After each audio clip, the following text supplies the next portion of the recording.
Welcome back to the Storytellers Podcast, where we dive into exploring the magic and the mysteries of this human experience through spirituality, psychology, and storytelling. I'm your host, Bela Divine. I am a Mexican mystic, a mentor, an entrepreneur, and a storyteller. And today's episode is a really special one because we're diving into all things pleasure and sexual empowerment, such an important topic, and we're diving into it with one of the best in the field. Her name's Layla Martin. She is the founder and creator of the Vita Method, which is a unique tantric approach to love, sex, and relationships. She is one of the teachers in that realm that I respect the most. Her work has helped me a lot, and she's also the host of the podcast This Tantric Life.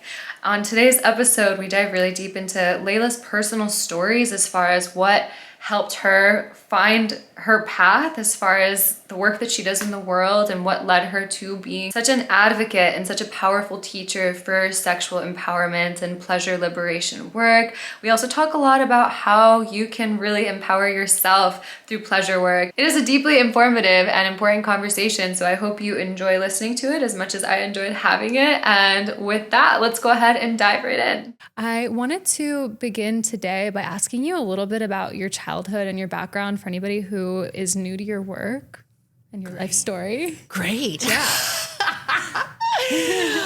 So I was born in Highlands Ranch, Colorado. And I had a very sad childhood. So my mom had a very, very, very challenging upbringing. And she was one of the most courageous people that I know, and that she came from one of the hardest childhoods I have ever heard of, really severe trauma. And she was the first person in our whole family to go to college. And she met my dad and fell in love with him. And they decided to have a child. And what she didn't realize was that he was just a huge liar and was basically doing horrible things. And she found all of that out a few months after I was born. So they had joint custody of me for the first couple of years. And up until I was 7, I would see my father kind of periodically, and he was sexually abusive. So I had both a deep abandonment wound of losing him, and then I never saw him again, or I saw him. Actually, it's not that I never saw him again. I only saw him for very brief visitation after that, but I didn't actually ever stay with him. So I had a deep abandonment wound with the masculine, and also sexual abuse trauma, and also just so many of the lies and distortions. So just a lot of real shadow in the family. And then my mom's sorrow and heartbreak. And after going through so much trauma herself and finding refuge in a marriage, having that fall apart and be so filled with trauma and shadow. So she then moved on, and as a testament to my mom's courage, she married a really wonderful man who was my stepfather. But he told me this before he died of cancer in 2017. He was kind of cold and distant from me because his stepfather had been abusive. So he never wanted to harm me. And so he loved me so much, but he actually kept his distance. And so growing up, I felt like I didn't really belong to my own family. I definitely didn't belong to my father. And I had a deep sense of alienation with all of this trauma. And it created a very extreme body dysmorphia. Like when I hit puberty, I actually started wearing a bathing suit and like obsessively shaving the hair off of my body. I was raised Catholic, and I would pray to God every single day on my knees that he would never make me a woman. And I was so terrified of getting my period. I was so terrified of getting breasts because I had such an association that everything to do with sexuality and being desired led to horrible things because of the sexual abuse. I couldn't even go into a Victoria's Secret when I was a teenager. My friends would like encourage me to go in the mall, and I would get so sick and shut down and go into what I didn't recognize at the time was a trauma freeze. So anything to do with sexuality caused me to freeze. I had my first boyfriend in high school, and the first time I gave him a blowjob, it was like in Estes Park in Colorado, overlooking like the forest. And it should have been this like deep magical moment of like giving him a blowjob, and we loved each other so much. And I went into a trauma freeze, and I couldn't speak for 30 minutes. And he had to drop me off in front of my house, and I just sat in the snow in silence.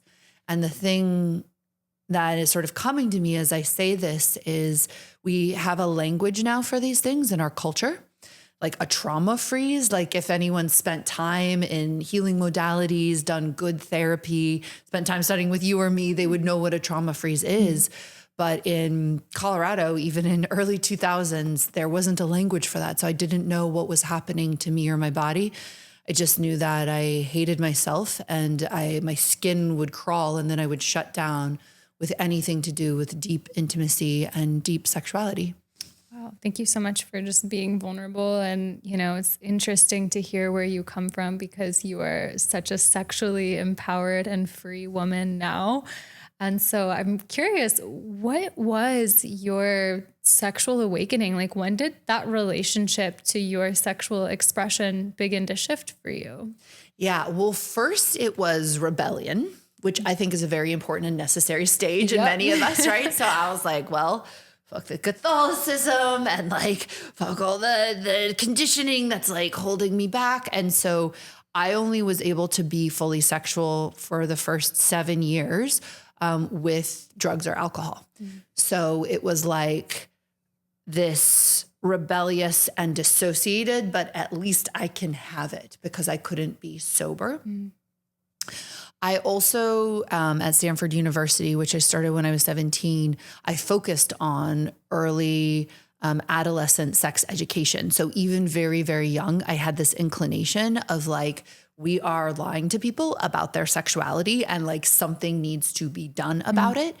And I was doing all these sexuality classes and I was like, oh my God, all I'm learning about is like STIs and, like what age people first start having sex and like the dangers of pregnancy. And I was like, where is the pleasure?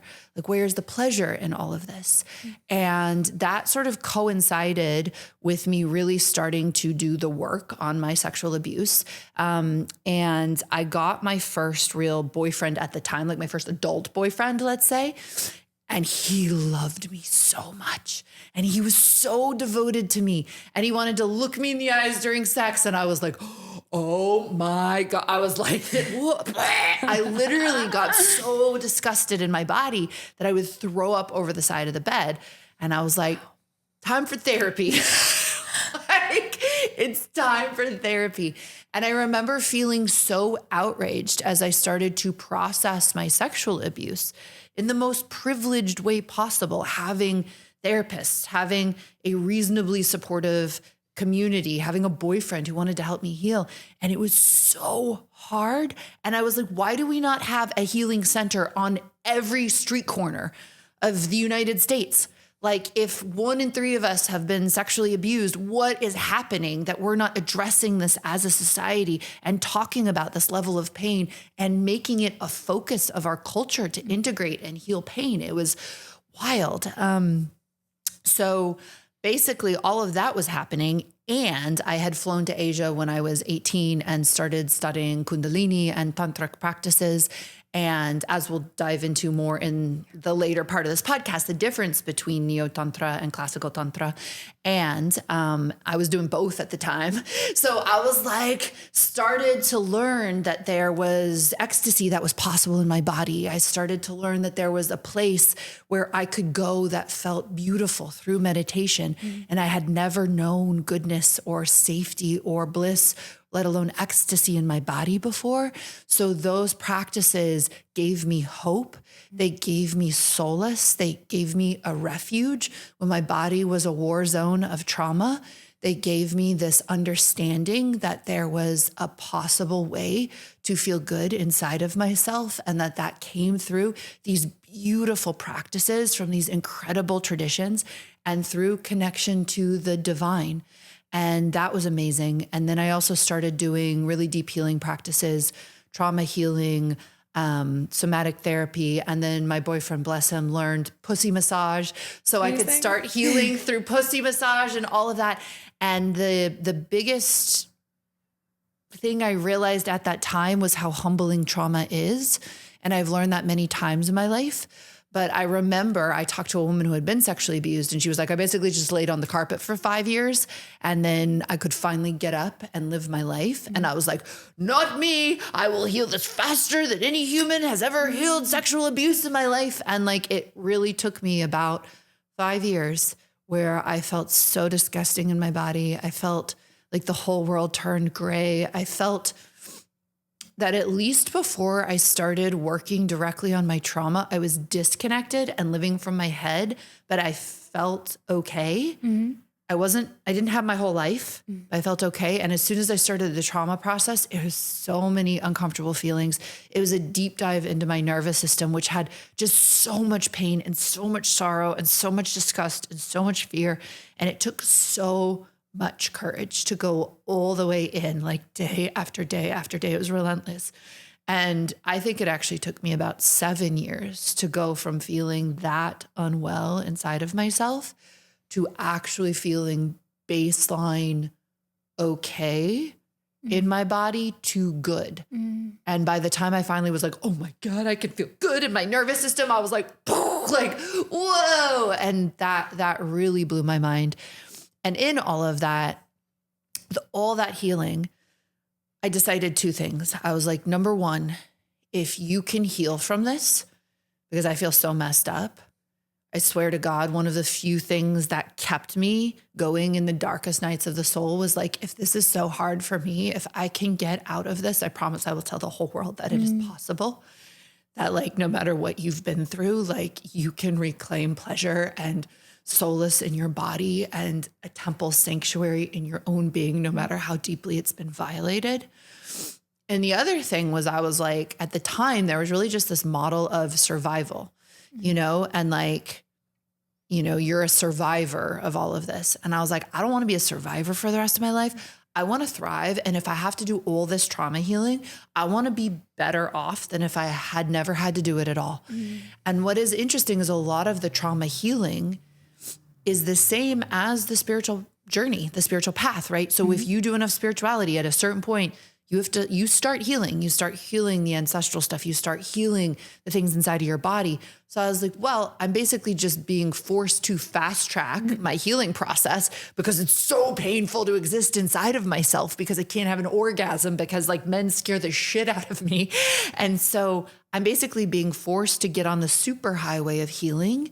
And so if I'm going to do that, I'm going to turn my trauma into a gift. Wow, that's so beautiful. And I love what you said about it kind of getting worse before it got better. I think that's something that's really important for anyone who's on their sexual healing journeys, is a lot of the times we get good at compartmentalizing.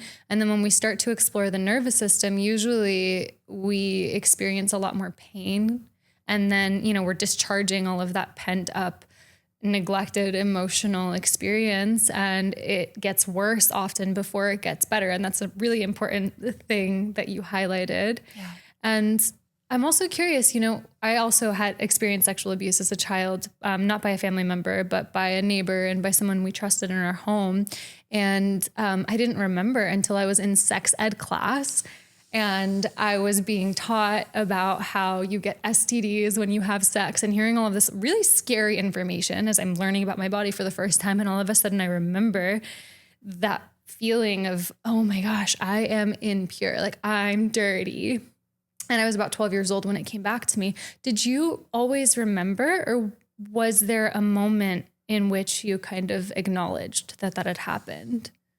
Yeah, it was like I had moments in my childhood where I would I blacked out one time and woke up and my dad was there naked. And I had these like visceral experiences, but I did really wipe it from my memory for the longest time. And I knew something was super off, but it really wasn't until that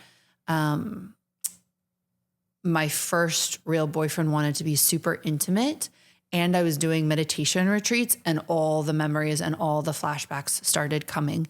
And I had a similar experience to you, which is when I was about probably like 7 or 8, there was a flip book in my second grade class that was like a children's introduction to something about sexuality, right? Like a really innocent, but like body parts and stuff like that.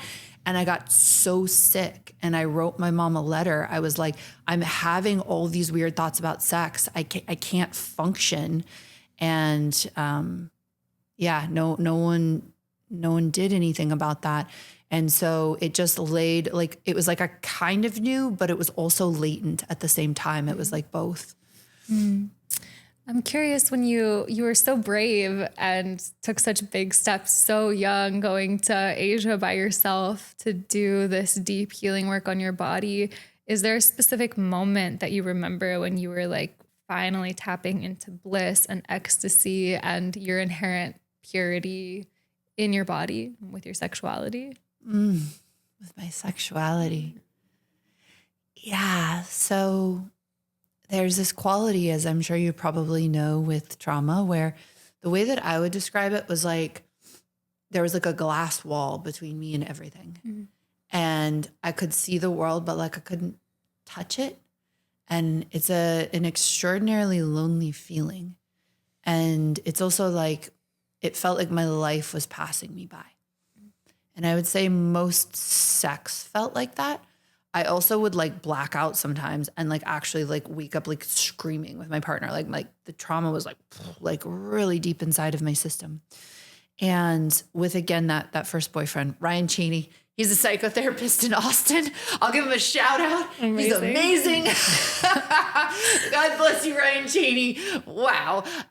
He loved me like I did not know was possible. He re-imprinted love in my system. And I say that because we can change each other's lives and destinies by loving each other in new ways that we didn't grow up even having a conception of. So, he and I were at a Tantra school and we got a goddess initiation of the heart.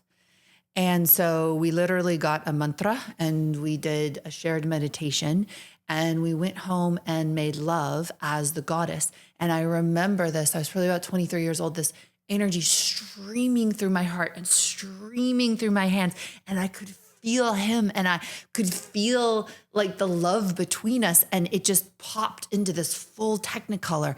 And I was like, oh my God, like you can love like this. You can experience sex like this. And right around that time, I just completely stopped drinking. I completely stopped doing any drugs. And it was for like a good chunk of time, for about 13 years. And I was like, okay, if this is possible, like I deeply want to pursue this experience. It's so powerful. And I'm so glad that you had him in your life to, I really believe that like when we commit to a certain kind of journey, life brings us our guides and the catalysts for change. I'm curious, for anybody who's listening, who's experienced sexual trauma, is there like a simple practice or even just a place to start that you would recommend? I think the biggest place for us to start is really with safety. So this sense of being safe in your own body and being safe to be with yourself. So I think the 101 of it is really to put on a piece of music that you love, something slow, something beautiful, something spiritual if you want, depending on what you want the vibe to be, and to literally stroke your own skin and be very aware of the sensations, and to look around the room if you need to and notice what physically makes you safe, and to also feel like you can feel your own sensations and be in your own body and feel safe. This is a really important first step. From there, everything else becomes possible, but until safety is in place, you can feel amazing things, but you'll actually dissociate.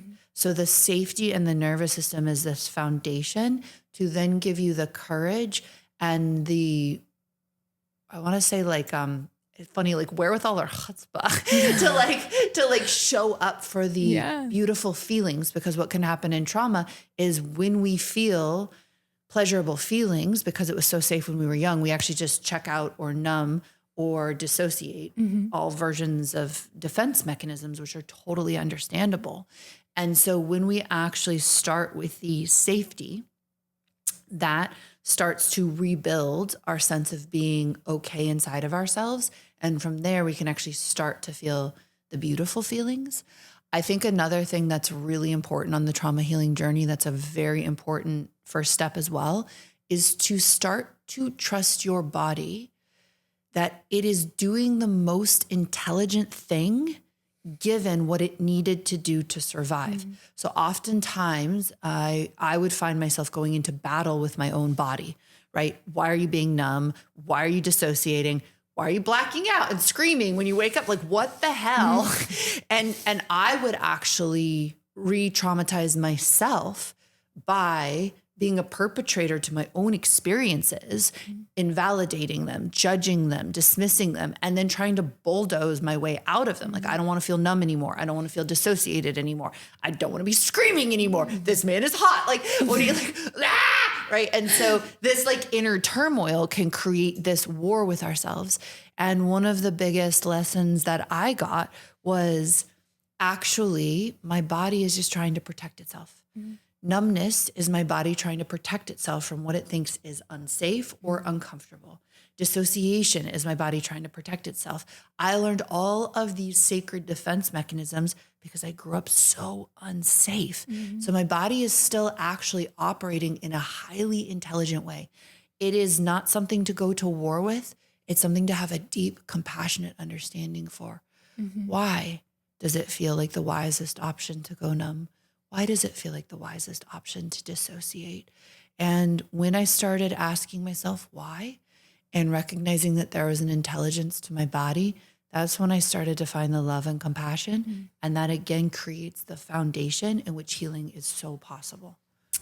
You hit the nail on the head. Safety is a prerequisite for all trauma healing, for all transformation, really. It's the anchor that we come back to when we drift a little too far. Thank you so much for sharing that. I wanted to also ask you a little bit about the correlation between sexuality and sensuality and manifestation and magic, because personally, when I healed my sexual wounds, I also became so much more capable of manifesting through pleasure. And that was like totally mind-blowing for me. And so I would love to hear one, how you learned about that, and like maybe any stories that you have around sex magic and manifestation, but also just the correlation between the two. So I learned a lot. I used to be like ashamed of sharing this publicly. I don't know why, but like I learned a lot of my practices from like shady individuals, like just like either straight cult leaders or people who are like really like abusing their power. And so I just had this like experience of so many unsafe spaces. So it used to be hard for me to talk about these experiences because I didn't want to like publicly shame anyone, but I also didn't ever want to promote anyone who was doing work that I couldn't endorse. So this will be an anonymous story of my first sex magic, which this is the kind of stuff that can happen, right? I was 25 years old. I was living in Thailand. This big teacher came into town. He was probably one of the most well-known at the time. And he was like, I want to do G-spot massage on you in front of everyone. And I was like, no. And he was like, I want to be like lovers with you. And I was like, no. And basically he like broke into my hut, because I lived in a hut at the time, and was like in my bed when I got back one time. And this is all before Me Too. And like almost every male spiritual sexual teacher I worked with at the time was inappropriate, was trying to sleep with me. It was almost just like, oh, this is how it's done. And you basically just have to try and reject it, or, you know, navigate your way to get the teachings and try and be safe. Like, it's crazy that that was the world back then, and how standards changed so much about what we deserve. So that man, though, on the last day of the retreat, had like 40 of us do sex magic together. And back then it was revolutionary to masturbate in a group of a bunch of other people and activate our sex magic power. So there I was, and I was like, oh. And, you know, it's such a universal lesson that teaching can be everywhere, you know, and teachers can be everywhere. I also think it's something very important for us all to understand that spiritual power doesn't correlate to personal goodness. Because if it did, it would be the universe subtly prompting you to become good so that you could have power. Those choices have to be independent so that you choose to be good, not so you can have spiritual power. So you can actually be enlightened and not have integrated on a level where you are practicing kindness and compassion for others. And it's really important for us to understand that, because we will assume, and I certainly assumed, if someone had a great deal of spiritual power, they must be a good person. But actually, because they're split, they don't necessarily correlate or intersect. And so you get to decide what kind of teachers you want to work with, right? Because they're not automatically going to be good people of integrity. So I learned sex magic there in the jungle, 40 people all masturbating. It was great with a super shady individual. So from there, and because I went to Stanford, I've always been very scientific. I was pre-med, and I would do my classes during the day, and then I would go to the Berkeley Psychic Institute at night and read people's auras and do tarot card readings. So I've always had this like mysticism and science. So when I got really into sex magic, I was like, this shit works? Like, are you kidding me? How does this work? Like, what? And so part of what I've learned is it is a multi-layered practice that is so incredibly powerful. Number one, because our aros, our sexual turn on, is a tremendous source of power. And the Taoist tradition probably articulates this better than any other tradition I know. So they call that your Jing Qi. And it's your sexual energy. And it can be used for anything. So it can be used to activate your energy body. It can be used to open your heart. It can be used to amplify your personal power. And then it can also be used for spiritual awakening. So you can actually channel your sexual energy into anything. And so you can think of it in the chakra system as like your sexual energy can empower any chakra. So if you want to be more creative, you can activate your second chakra. If you want to have more personal power, give more of your gifts, you can use your eros to activate your third chakra. If you want to open your heart, fourth chakra, right? And this is one of the great teachings. You can actually use your eros to open your third eye, to activate your crown, right? So eros doesn't have to be in opposition to spirituality. They can actually harmoniously increase one another. And the more erotic you are, the more spiritual you can become. So what's so powerful about sex magic is that it uses this foundational energy as a fuel to amplify our signal to the universe of what we desire. And when you do that, you're actually engaging in two of the most important aspects of making a manifestation powerful. So when you manifest, if you're just doing it with affirmations, you're engaging your prefrontal cortex, the part of you that can envision a future, the part of you that uses language. But what you need for a manifestation to become real is for your unconscious mind to believe that it is safe. So if all you're doing is visioning and affirming verbally, but you're not engaging your body, you're actually not going to have the deeper parts of your nervous system, the ones that are actually the ones creating your reality, on board with your manifestation. So you actually want a deep embodiment practice. Sex magic brings your whole body online when you do it. That's a part of it. The other thing is that when you're doing the visualization of what you want to create, most of the time, I'd say 99% of the time in working with manifestation, I've seen if you say you want something, but you're not getting it, it is because it's encoded in your nervous system and deep parts of your unconscious that thing is unsafe, AKA it would feel bad to have it. So I want to make more money, but if you associate having money with having power and you think power is scary, then you won't make money, right? I want to find the love of my life, but if your nervous system believes that relationships end in devastation and heartbreak, then your nervous system doesn't believe it's safe to find the love of your life. So in a lot of manifestation, we need our nervous system to believe that what we want is an inherently positive feeling. Not a positive thing, which is mind, but a positive feeling. So when you're practicing sex magic, you're putting yourself into a pleasure state and associating the pleasure with what you most want. That unlocks in your nervous system, it's not only safe to have this thing, but it's pleasurable to have it.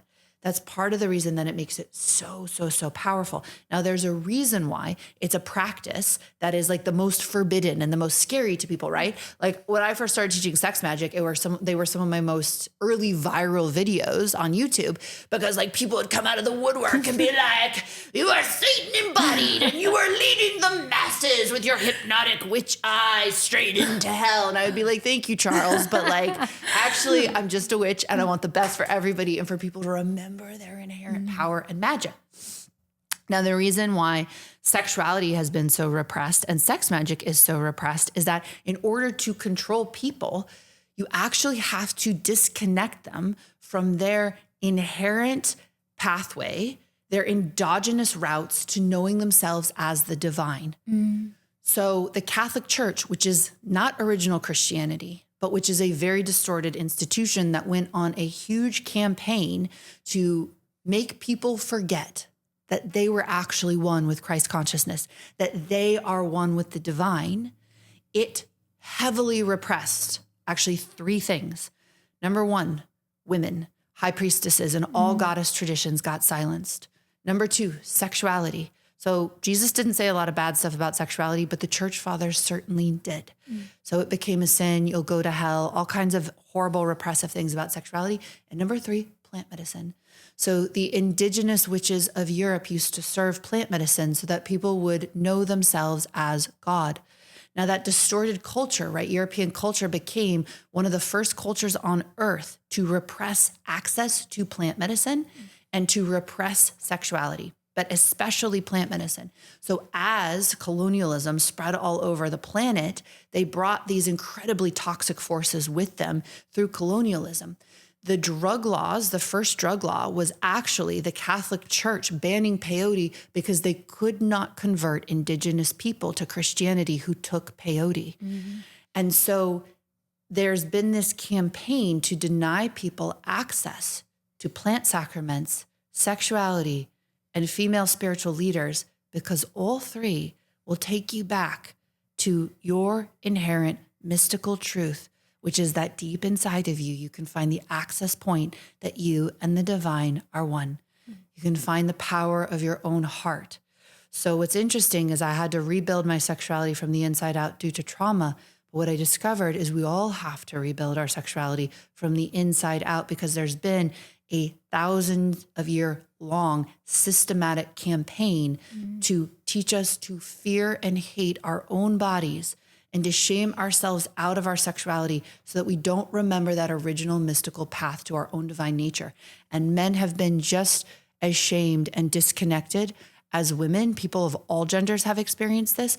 I actually believe that men have forgotten their magic and power even more severely than women. Wow. That was really powerful. Thank you. It's interesting too, because the goddess has been erased from history as well, right? So it's like we've inherited this story that, you know, we have it's like a divorce story that we have God, our great distant father, and then the great mother is like nowhere to be seen. She's kind of been erased. And so as far as like that connection to the divine feminine, which men and women both need, we've been depraved of it. And so, you know, for me, my journey with kind of healing my relationship to sexuality was really about sensuality to start with. And it was very healing for me to understand that sensuality is just being alive. Like it's just being able to feel, to touch, to smell, to hear life and enjoy it through our senses. And when I understood that, I really began to understand that that's essentially what sexuality is about too. And there's a lot of purity in that. Yeah. Absolutely. And I think one of the things we've really conflated as a society is eros, turn on, and physical sex and sensuality, right? They can overlap on a Venn diagram, but they are actually separate experiences. Now, one of the reasons this is so important is when we think that eros, so being turned on, experiencing a state of erotic pleasure, automatically means that we have to have sex. What happens is we will repress our eros to make sure that we don't ever do anything sexually inappropriate. That would be like conflating feeling love with someone with having a life partnership with them. You can feel love for all kinds of people and not want to get in a life partnership with them, right? Love does not mean automatically life partnership. It can be an indicator. It can be part of a collection of experiences that tells you, hey, maybe I want to be in life partnership with this person. Eros is the same thing. So feeling electricity, feeling turned on does not necessarily always indicate I need to or want to have physical sex with the thing I'm interacting with, because we can feel erotic. I'll speak for myself with trees, right? Look, I have had some of the sexiest dances of my whole life with palm trees, right? Like I spent like 10 years in Asia and I was like, well, goddamn, if this palm tree isn't one of the best lovers of my life, I don't know who is, because I would just like dance with a tree, you know, and like let it penetrate me. Did I want to have physical sex with that tree? No, but I had a damn good erotic time, right? Moms can have orgasms breastfeeding babies, right? I get turned on when the TSA person pats me down.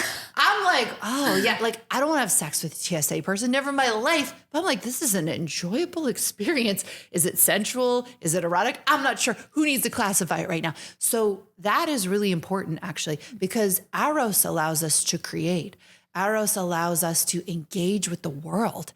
And we've been afraid for so long because of slut shaming, because of sexual control, because of patriarchy teaching us, if you get even a little bit turned on, that must mean you want to have sex. We've become so afraid of our own turn on. And this is a huge component of why especially so many women don't feel desire. They've actually done studies where women are like ragingly turned on, right? They've got like a bulb up their vagina and they're watching porn and they're actually physiologically turned on and they are swearing up and down, I'm not turned on. And they can actually see on brain scans that it is a part of their brain, a part of their prefrontal cortex that has to do with social control and what's appropriate is actually silencing their pleasure. So what is happening is that because we've been so shamed around our sexual behavior, we've also shut down our Eros, which is a huge, huge, huge source of our personal power. Sensuality can also be a gateway to Eros, but it can be totally separate, right? You can have super sensual experiences with your girlfriends, or like have this amazing teacher who teaches in my Vita coaching certification, Marina Nabawa, and she is Brazilian, right? So she is always teaching me about how much more comfortable Brazil is, right? Carnival and like pleasure as a way of life and sensuality as like this collective experience, right? And so I believe that we are starved in cultures like the one I grew up in, right? Catholic and white and very, American, starved for sensuality. And that like, if the only place that you're looking for sensuality is through a man, your one romantic partner, you're going to be hungry because you can only do so much, And so I'm like a huge fan of us having sensuality, girlfriends with girlfriends, like people of all genders, like even just like cuddles with your best friend of any gender. It's so nourishing for the body.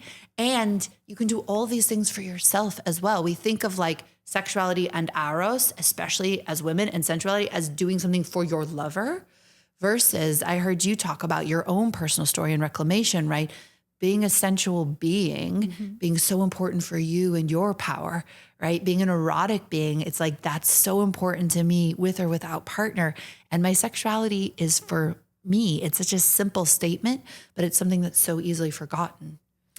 Absolutely. When I started reconnecting to my sensual self, it was also in the most minute things. Like I actually healed my relationship to food in a big way through sensuality. I remember starting to, just turn off any devices, TV, phone, and just sit in the sun eating my oatmeal in the morning in college and moaning, and how foreign and strange it felt to like allow myself to make those sounds. And there was so much shame and guilt that would arise even within that. So I think it's really important to recognize, sensuality is also in one of the best ways that we can heal our nervous systems. I always say when people are in a state of extreme trigger, the best thing to get you out of it is not going to be a really complex practice. It's going to be like holding some ice cubes or putting some sour candy in your mouth, or just something to bring you back into your physical experience. And it's funny because it's kind of our natural state. We are designed to be in our bodies. I think that co-regulation, like having your friends play with your hair or giving each other hugs and kisses, it's the most natural thing in the world for human beings to do. And yet we're so disconnected from the body and so lost in the mind as time goes on, you know? Totally. And yeah, it's beautiful you say that about the simple practices, because I remember doing like a deeper dive into sexual healing probably like 10 years ago. And I would like sit in my bathtub a lot. And I was doing some sexual healing, and then I would like just like tank for 3 straight days. You know, I'd feel heavy. I'd be crying constantly. Yeah. I'd want to like, you know, grasp for comforts. I'd like check out and like, you know, watch whatever version of Netflix was around back then. I can't remember, but something to like check out. And my therapist, coach, spiritual guide at the time, high priestess, those are the best kind. That's kind of what you are. like so nourishing, right? She was like, why are you taking your nervous system for 3 days? And I was like, I don't know what else to do. It's just like, I start deep diving into the pain and it just, a tsunami comes over me. She was like, try sniffing essential oils right after the sessions. And I was like, and then I got that. I got a little essential oil kit. And right after I would do a healing session, I would sniff the essential oils. Turns out I didn't need to drown in a tsunami of pain anymore for 3 days. I was like, holy damn, it was that easy.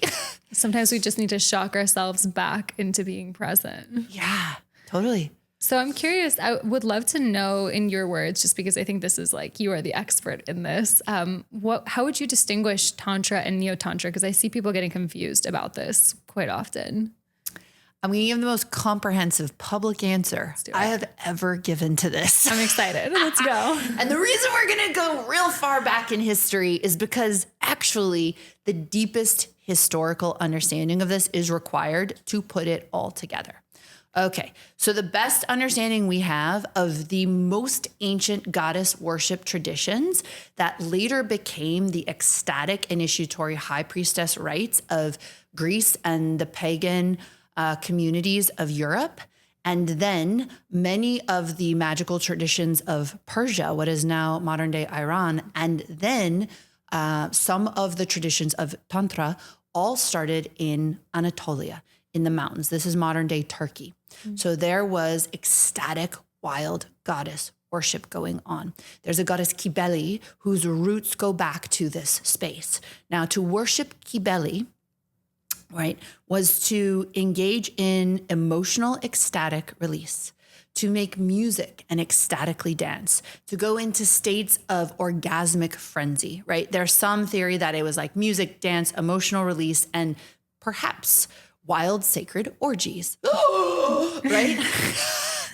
So these traditions of goddess worship spread all over the world, right? So many of the places of goddess worship and forms of matriarchy were Crete and many of the caves lining the Mediterranean, right? This is where there were settlements of Anatolians, ancient Anatolians. So they actually exported some of this goddess religion. Now, goddess religion is global. It's all over, right? But I want to talk about this specifically because these strains actually made their way into India and became proto-tantric practices that were extremely ancient.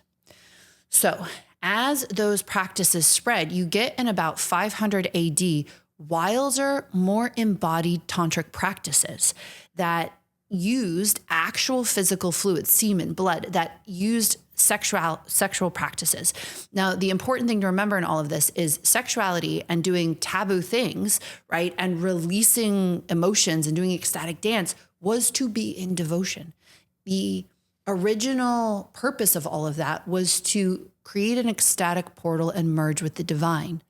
So silent meditation and wild ecstatic practices, including sexuality, can be equally powerful portals of merging with the divine and understanding divine truth and downloading divine wisdom. Now, those tantric practices in India became suspect and they didn't fit in with, conservative Hindu society and Brahmins and things like that. Now, Tantra started being funded by kings, right? Maharajas, things like that. And so there was a whole movement, even in India, to like clean up this messy tradition, right? Happened in Europe too. The stronger patriarchy got, the more people were like, oh, like, let's not have like orgies and like ecstasy, like, you know, let's chant Sanskrit. So even Sri Vidya, which is an incredible tradition that I love so much, right? That I have studied and practiced and like informs so much of what I do in my own personal tantric practice, is a form of let's translate this wild tantra into a tradition that is acceptable in refined society, right? So nowadays, when people point at what is Tantra, they like to point to those traditions and say, hey, this advanced knowledge of Sanskrit, right? These advanced chants, these elaborate pujas, right? This is Tantra. It is a form of Tantra. It is one that I deeply love and revere. The language of Sanskrit is so potent to me. The way of worshiping the divine through those practices is exquisite. So it's not to say there's anything wrong or bad with that tradition. It is incredible. And it sits on top of a much wilder pre-civilization, and this is really important, pre-patriarchal tradition. Now from there, right, Tantra continued to spread. It had all these lineages, went all throughout India. It impacted Tibet and China and Japan and had global impact, right? This idea that all of us are one that you hear in yoga, that is a tantric teaching, right? It is potent, it is profound, it is revolutionary, it is mystical to the core. All of that was going on, and a lot of Tantra got stamped out in India for two reasons. Number one, the Islamic rule came through, right? And number two, British rule, Christian rule came through. So they did what they could to get rid of this messy, inappropriate tradition that had scandalous practices, right? And some forms of Tantra are so conservative that you cannot tell the difference between them and classical Hindu practice. Okay, all of this happened. Tantra was almost forgotten to the world. Lots of the lineages died out. And then along came this man, Osho, Bhagwan Rajneesh, right? Bhagwan Sri Bhagwan Rajneesh, Sri Rajneesh. Anyways, Rajneesh. And he basically, starting in the 60s, started innovating spiritual practice. To me, if you look back, he is one of the innovators of Neo-Tantra, meaning he taught tantric practices that were all about sexuality, all about energy, all about breath work, all about sexual healing. And his ashram impacted the whole world because he empowered hundreds of tantric teachers who then went and spread all around the world that type of tantra. Now, the reason that I share that is because so many people look at Neo-Tantra and they're like, those dirty Westerners going and corrupting this exquisite lineage that's all about Sanskrit and like ringing a bell, you know, and it's both. So there was an actual Indian master, right? Osho was Indian, who taught Tantra as energy activation, healing of your sexuality, healing of your sexual conditioning, ecstatic orgasm with your lover, as a way, again, to merge with the divine, but also to get over your sexual desires. What people don't see about Osho as an enlightened master is he wanted people to move past their conditioned sexuality, where sexuality is a game of ego, and to transcend it. And that's why he taught those practices. So what we've inherited today is that so many teachers trained by Osho went and spread this neo-tantric practice, which has its roots in India with an Indian teacher. And most people did not access or learn more of the advanced articulated traditions in India, the Kaula lineage, the Sri Vidya lineage. There's all kinds of amazing lineages that come from India that have this other type of Tantra. So for me as a teacher, one of the things that I've seen is very few people want to chant Sanskrit. Very few people want to learn these elaborate prayers and rituals as a path to the divine. Now, those things are so gorgeous and so sacred. I love them. I love worshiping obscure Hindu tantric goddesses, but not everybody does.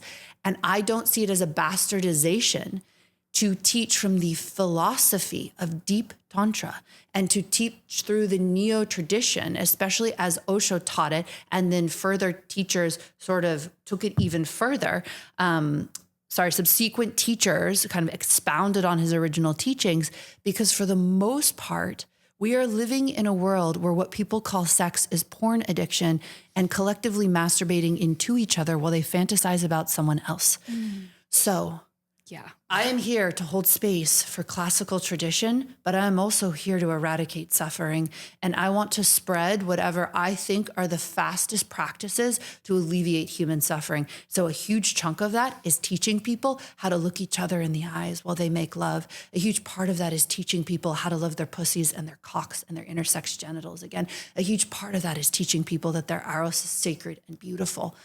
I use the word Tantra because I am deeply steeped in and have practiced both classical and Neo-Tantra for 20 years. And I teach what I think is the most accessible ladder rung for people to be able to touch this incredibly wise tradition in the direction of enlightenment while also serving them where they're at right now. It's so important for things to be accessible, because the way that society is evolving is, our attention spans are shorter and shorter and shorter. So, even in my own work, when I'm teaching about trauma, I used to lead hour-long sessions regularly for my clients and expect them to do that. And I've noticed that, now the 5-minute practices are actually way more effective if they're doing them frequently. And so I really just really respect that approach. So important. Also, the one thing I will say too is that people are like, oh, that's sexuality. And you're like, you only say that because you've been conditioned to believe that sex is dirty. But if you knew it was as holy as asana or pranayama, you wouldn't think of it as a bastardization of the tradition. Mm-hmm. And yoga went through the same waves, right? Indian teachers revolutionized yoga, vinyasa practices, right? Ashtanga. These are all innovated in India from the ancient tradition. It doesn't look anything like traditional hatha yoga. Mm-hmm. And they did that so it would spread to the world. The same thing happened with Tantra. But for some reason right now we have a bunch of like a lot of white male scholars, I'd say, being like, how dare you teach this as an ecstatic practice of union, and you're like, you also don't see that there was a proto-tantra, which was much more wild and ecstatic, that also got repressed under religious and social control. So it is complex to talk about this. What I do want to say is that I offer my deepest reverence and gratitude to all of those Indian teachers and lineages that protected and maintained such a fierce tradition of some of the highest wisdom that I have ever encountered. I want to go back to what you were talking about for a moment, because this comes up a lot. I work with women primarily, and a lot of the women I work with end up being heartbroken because their boyfriends are lying and addicted to porn. And so I'm curious, I'm sure you have more experience with this. What helps people move through porn addiction, and why is it so detrimental? Right. Wow. Okay. Big question. So first of all, it's totally understandable, right? If you look at the dopamine system, pornography is designed to give some of the most potent, intense dopamine hits that a person could possibly experience. To have that at your fingertips at any moment in the day, it's literally so primal. And I say that to help annihilate any woman or a person of any gender who's dealing with a partner who has a porn addiction, like your own internalized belief that it's because there's something wrong with you or something insufficient about you, right? That would be like, my partner grew up with cocaine sitting on the desk all the time and still has cocaine like with them on their person all the time, and they could just take a bump whenever they wanted. Their cocaine addiction is my fault. Their cocaine addiction is because there's something wrong with me, right? That's how silly it is, but that's what we do to ourselves, right? So I just want to obliterate that misunderstanding, number one. Okay. Number two, we are so sexually repressed, and men, I've actually come to this realization, are more deeply sexually repressed than women. Now, we think they're not because they didn't grow up with a whole bunch of slut shaming. They can be players, but most men are terrified of their own sexual magic. Most men have forgotten that they are gods. We have more women right now who can own, I'm a goddess and my pussy is beautiful, than men who can say, I'm a god and my cock is sacred, right? So men are highly disconnected. they've also been conditioned to live sexuality through their heads. Like a lot of men got introduced to porn when they were teenagers. So they're watching this 2-dimensional representation where they get the dopamine hit without any of the scariness of real intimacy. So real intimacy is challenging. Real intimacy is scary. Real intimacy is taking a risk. Real intimacy is messy. Why would you not go for that dopamine hit? The reason that it's dangerous is every single time we have an orgasm, we're actually wiring our brains and nervous systems to experience orgasm that way. Therefore, if you have wired your nervous system to have, let's say, 1,000 orgasms, maybe who knows at this point, by masturbating as fast as possible and looking at a screen, that state is what you are wiring into your nervous system. It will be very hard then to feel your beloved, to connect to your beloved, right? So porn addiction, though, is similar to food addiction. You would be like someone who eats junk food and fast food 24/7, right? Eats out of gas stations, whatever, like the most horrific food. Could that person ever eat organic? Yes, but slowly they'd have to train themselves over time. The thing that makes you want to stop eating fast food is when you start registering that even though organic food does not taste good at first, if you are used to fast food, it is nourishing on a level to your body, mind, and soul in a way that fast food could never be. That is a process of reprogramming your entire system, right? So what most men have to do is actually stop watching porn. They have to do a detox. And they have to re-imprint their nervous system to start to feel that real intimacy, while it can be scary and not as tasty as like watching porn at first, is far more nourishing. Every man I've ever met who has discontinued porn for a period of time and started doing tantric practices or deeper sacred sexuality practices and then made love to a partner who is present with energy activation and real intimacy is like, fuck that porn shit. Yeah. Fuck that old kind of sex. But they have no idea. Just like if you were trying to convince a junk food addict that a kale salad was amazing, they'd be like, what the hell are you talking about? Right? So the same thing has happened to men. We have a porn epidemic the same way we have an obesity epidemic, but very few people are showing men how to have a healthy sexuality. We have how many health coaches and physical fitness trainers and this culture of like going to the gym. We have almost nothing for men around who to be and how to be in empowered sexuality. So I feel for the men out there. I feel for men with porn addictions, and there is a way out. And it's important to not be ashamed, because shame kind of keeps us from taking the action to make shifts, right? I mean, ultimately, we can only heal when we take all parts of ourselves, especially the darkest, most shadowy parts, and integrate them back into ourselves with love by meeting them with love and empathy, which, by the way, empathy is the number one quality that helps children to not develop childhood trauma, empathy from their parents. So empathy toward the self is one of the best ways to actually move through challenges, which might be counterintuitive, but, you know, small action steps really add up to big results. Totally. And I want to say 2 more things about porn. Number 1, I've had some of the best tantric lovers of my life were porn addicts in the past. So having a porn addiction does not mean that you cannot turn into a masterful lover. I think that's really important to say. And number 2, I would think of porn consumption for men like fast food, which is like, if you eat fast food once a month, you're fine, right? So it's not like never, ever, ever again. And if you're the type of person who eats one thing of fast food and before you know it, you've eaten like 3 bags of Doritos and like you have no self-control, then don't touch fast food. Yeah. You know, so you get to kind of regulate what your relationship can be without being like never, but also taking into account the detrimental effect it has on your nervous system. And once men I found start doing sacred sexuality practices, they can actually feel that they feel bad after they watch porn, the same way that you start to feel, oh, I feel bad after I eat like processed food.